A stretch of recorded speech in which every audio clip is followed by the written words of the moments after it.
Somewhere in a storage room, on a shelf, sits a plain box of limestone about the length of your forearm. It is chalky, weathered, the color of old bone.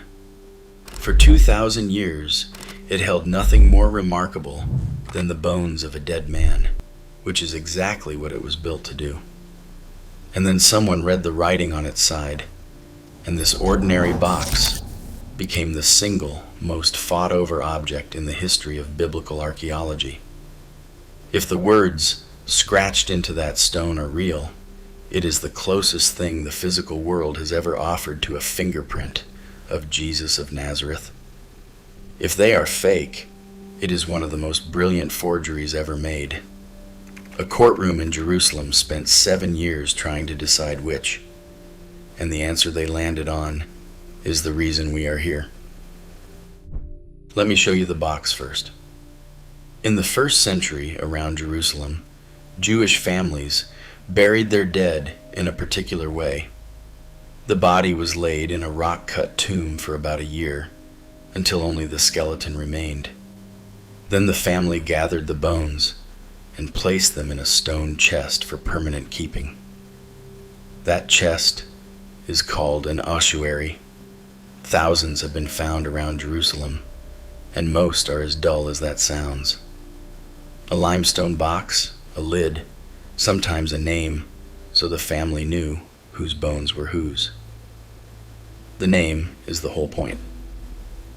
This particular ossuary carries a name too.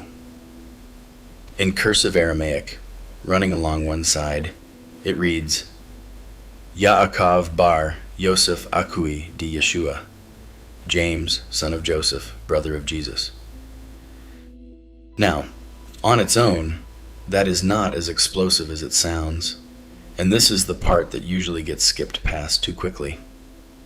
James, Joseph, and Jesus were 3 of the most common names in 1st century Judea.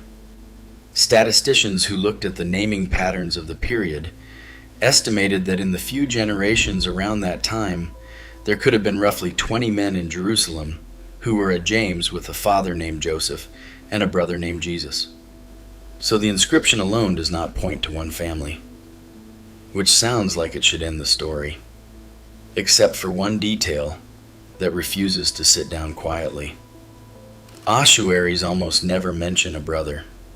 A father, yes, constantly, because that is how you identified a man. But naming a sibling on a bone box was rare enough that it stops you. You only carve a brother onto the stone if that brother is the more famous one. If the brother is the reason people know who you are. And in the New Testament, there is exactly one James, whose defining feature is being the brother of a Jesus so significant that he led the early church in Jerusalem. The one the Gospels and the historian Josephus both call the brother of Jesus called Christ. So here is the object in full. A genuine 1st century burial box of a genuine known type, carrying a genuinely plausible inscription that just happens to name the one family that changed the course of Western history. You can see immediately why it made people lose their composure. And you can also see, if you look for one more second, the crack running underneath all of it. Nobody knew where it came from. That sentence matters more than anything else in this story, so sit with it. Every serious ancient artifact carries a history of custody. Archaeologists call it provenance, where it was found, in what layer of earth, documented how. It is the chain that lets you trust the thing. An object photographed in the ground has an alibi. An object that simply appears for sale with a story about a dealer and a decades-old memory has no alibi at all. It could be real. It could be a real ancient box with a modern inscription added last year. Without provenance, you cannot tell those two apart from the object itself. And the James Ossuary had none. It entered the public world in the autumn of 2002, announced to a wave of headlines and a magazine cover. The box belonged to a Tel Aviv collector named Oded Golan, an Israeli engineer, and one of the largest private antiquities collectors in the country. He said he had owned it for decades, bought years earlier from a dealer, and never thought much of it, because he had not realized the New Testament describes Jesus as having a brother. Whether you believe that becomes the central question of a 7-year legal fight. But in 2002, the box was on a plane to Canada, and more than 100,000 people lined up to see it. And that is roughly the moment the ground opened up, because when the Israel Antiquities Authority, the state body that governs archaeology in Israel, took a hard look at this object that had bypassed every professional safeguard and gone straight to fame, they did not like what they saw. In 2003, their committees delivered a verdict, well before any courtroom got involved. The ossuary, they said, was genuinely ancient. But the crucial second half of the inscription was a modern forgery carved into an old box, fake in the way that matters most. Their argument came down to a single word you now need to know, because the entire case is going to live or die on it: patina. Patina is the thin film that time grows over old stone. Over centuries, minerals and moisture build up a coating across a buried object, and critically, it forms inside the letters too, settling into the cuts of an old inscription. So the coating inside a genuinely ancient carving should look continuous with the stone around it, grown together over the same 2,000 years. The state's logic followed from that. If the letters were carved in antiquity, ancient patina should sit undisturbed inside them. But when they examined the grooves of the words, "Brother of Jesus," they concluded the natural patina had been cut through, and a fake coating applied over a fresh carving to make it look old. In their reading, someone took a real ancient box that already said James, son of Joseph, and added the 2 explosive words at the end to turn a few $100 antiquity into the discovery of the century. And for a while, that was the story. Clean, damning, and backed by the state's own scientists. If the case had ended there, that is the version of history you would have grown up with. But it did not end there. It was only beginning, because Golan did something the state clearly did not expect. He refused to fold. Then the story stopped being about stone and started being about crime.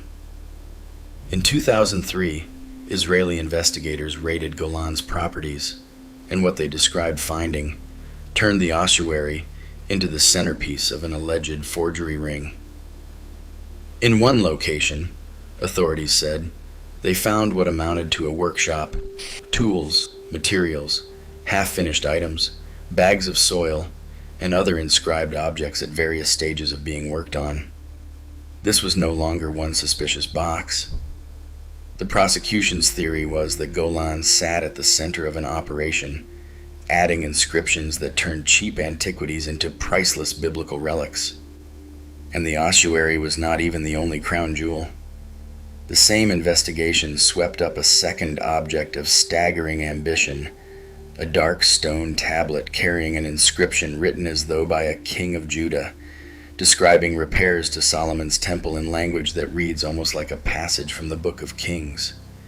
If real, it would be a royal inscription from the kingdom of Judah describing the actual temple.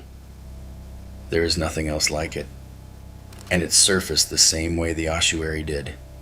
No excavation, no fine spot, connected back to the same collector. To the state, that was not a coincidence. It was a pattern, a production line taking genuine ancient stone, studying the Bible to know exactly which inscription would set the world on fire, carving it, aging it, and selling the world a piece of its own scripture made solid. So, in late 2004, prosecutors filed an indictment against Golan and a handful of others, and they did not frame it modestly. They called it the fraud of the century. The charge was that these men had manufactured or doctored some of the most significant biblical artifacts of the modern age, and sold a false past to the world. That indictment set off a trial that nobody involved could have imagined the shape of. It ran for 7 years. The court heard from 138 witnesses, took in more than 400 exhibits, and the transcript ballooned past 12,000 pages. Some of the most respected specialists on earth, in geology, in ancient writing, in materials chemistry, took the stand, and they did not agree with each other. The case the state had presented as clean began, witness by witness, to come apart. Watch how it unravels, because it is not what you would expect. The prosecution's whole edifice rested on that patina argument. The inscription is fake because the coding inside the letters is fake. So the defense went straight at it. They brought their own experts, and those experts testified that they had found original, ancient patina inside the letters of the disputed words. The very words the state said were freshly carved. Not a fake film. The real thing. Sitting in the grooves of Brother of Jesus, exactly where the state swore it had been removed. Now feel how strange that is.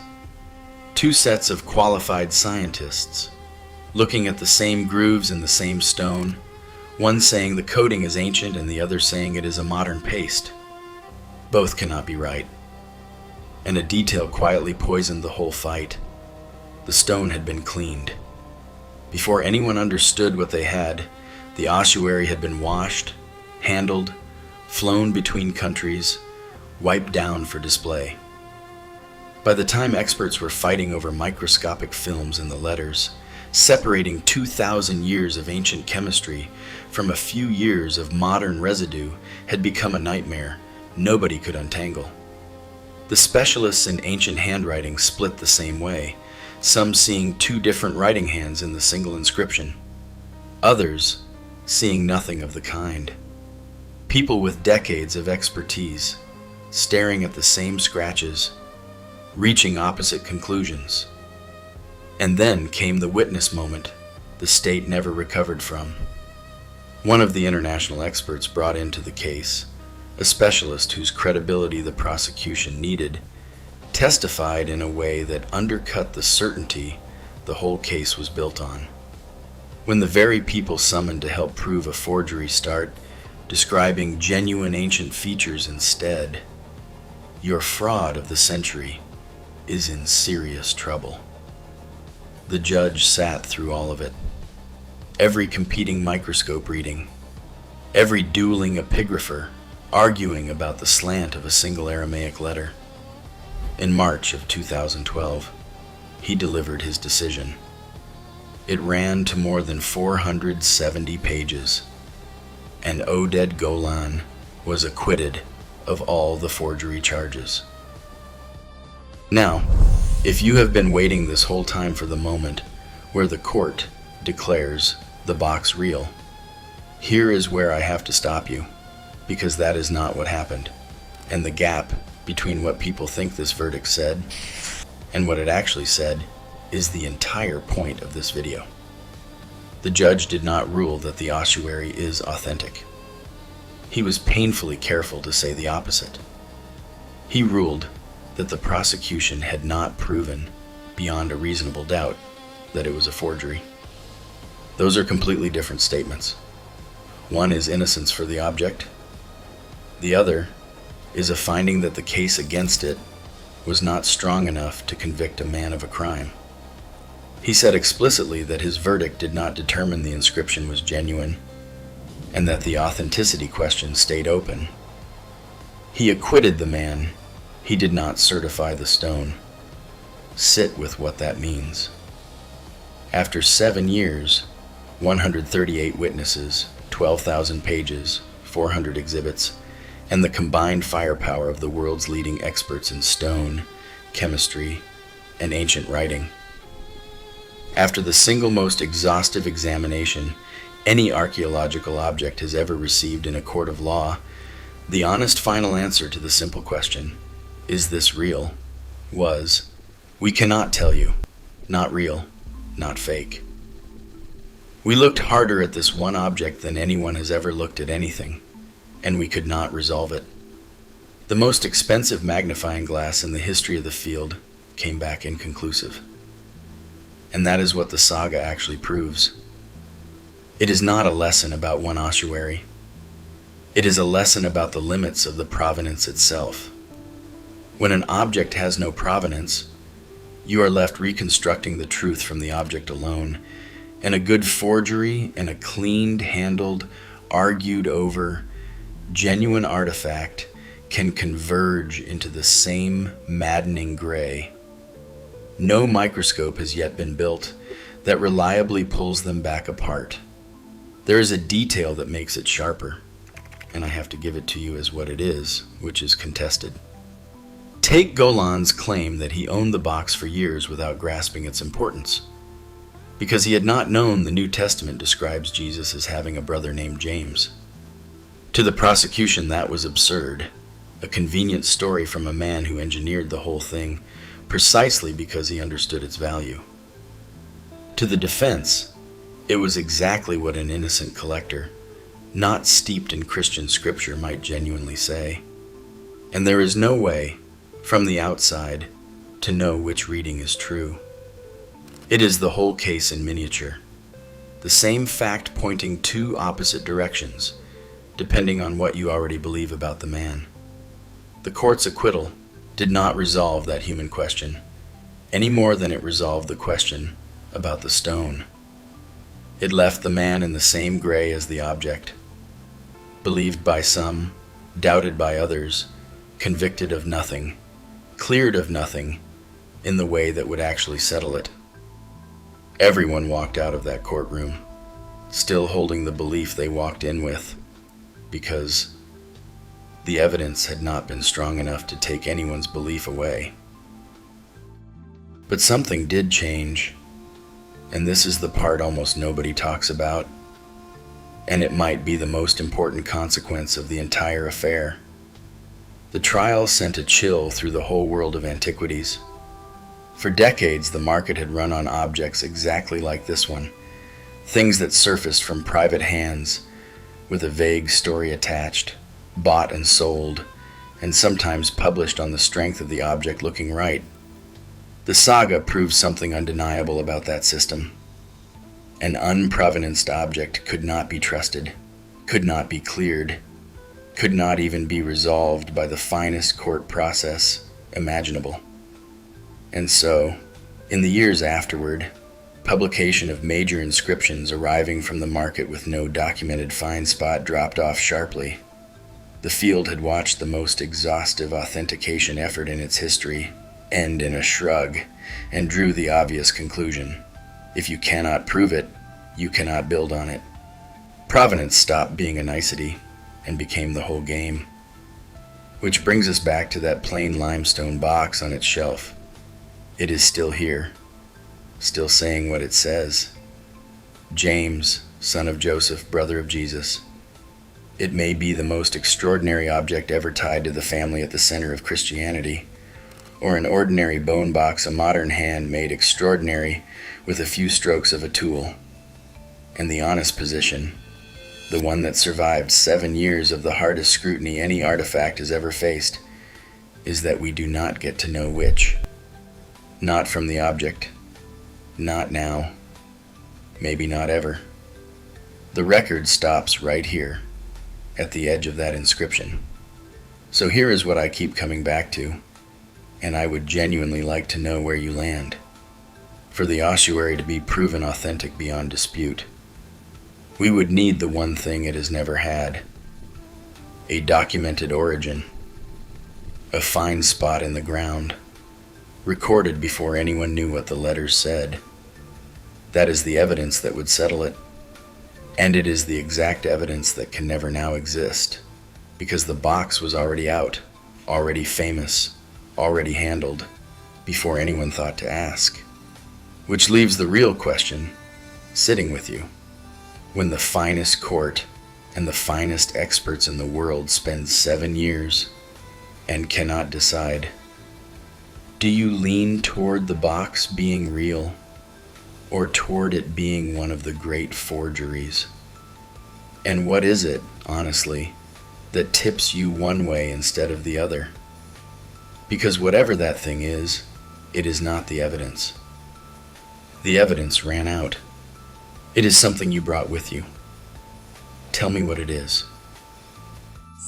If you want to see the other side of this coin, I have a video on an artifact that went the exact opposite direction. One that everyone assumed was a fraud, until the ground itself proved it real. It is on screen now.